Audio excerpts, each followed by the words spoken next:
C'est devenu une affaire personnelle sur la glace à l'Arena Sainte-Julie de Milano. Sidney Crosby a eu sa plus grande utilité depuis le début de la quinzaine olympique aujourd'hui, alors qu'il ne jouait pas. Depuis 20 ans, aucun joueur de hockey sur la planète n'est plus respecté que Sidney Crosby. Le Canada entier est derrière nos représentants en hockey masculin. Tout le monde veut une médaille d'or, d'abord et avant tout pour Sid the Kid.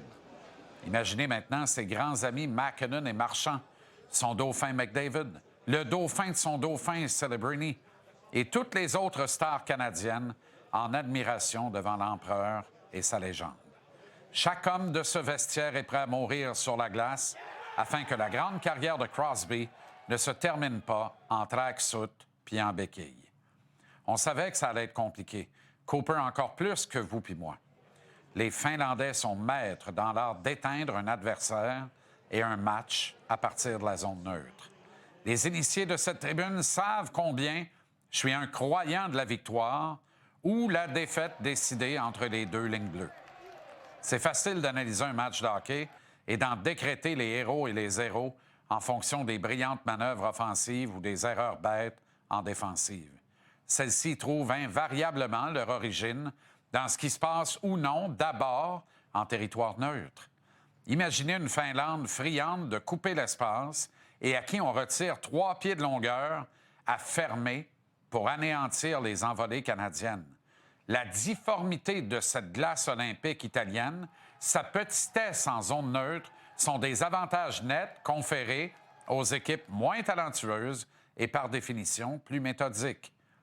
Si en plus, le Comité international olympique et la Fédération internationale de hockey sur glace manquent de jugement au point d'assigner 2 arbitres en chef canadiens pour une demi-finale impliquant leur pays, tout se met en place pour vivre un échec désastreux.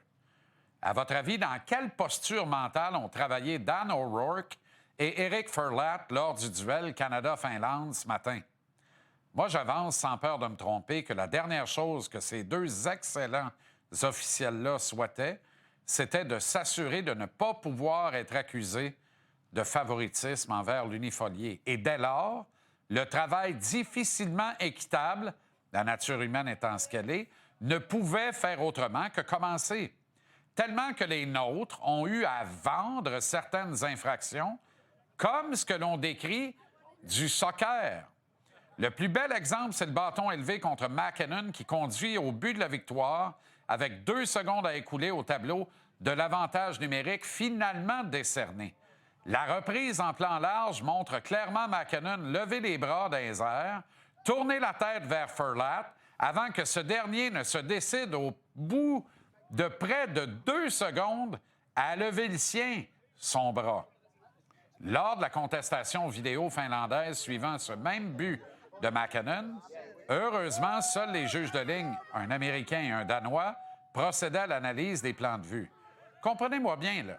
J'accuse aucunement Furlatt et O'Rourke, mais je condamne l'inertie du CIO et de l'IIHF.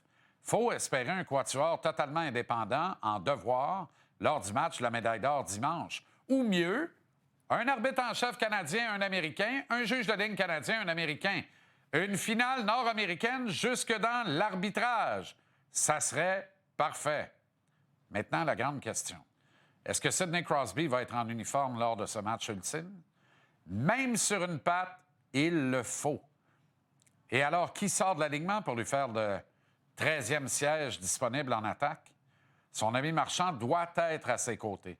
Sam Bennett doit lui aussi disputer le match. D'ailleurs, comment autant de formidables têtes de hockey ont pu ignorer Bennett en première sélection canadienne? Nick Suzuki est lui aussi indispensable à une conquête de la médaille d'or. Mon humble opinion, sans chauvinisme. Sans savoir s'il fait exprès ou non, Sam Reinhart a encore scoré un but crucial. Ça justifie sa présence. Alors, puisqu'il en faut un, Seth Jarvis risque fort d'être laissé de côté. Ce serait mon choix. Et pourquoi il en faut absolument un? Parce que le plus grand joueur et ambassadeur de sa génération, celui qui depuis 20 ans est moteur de fierté pour Hockey Canada, le peuple canadien tout entier, ne peut simplement pas regarder le match de la médaille d'or depuis les gradins.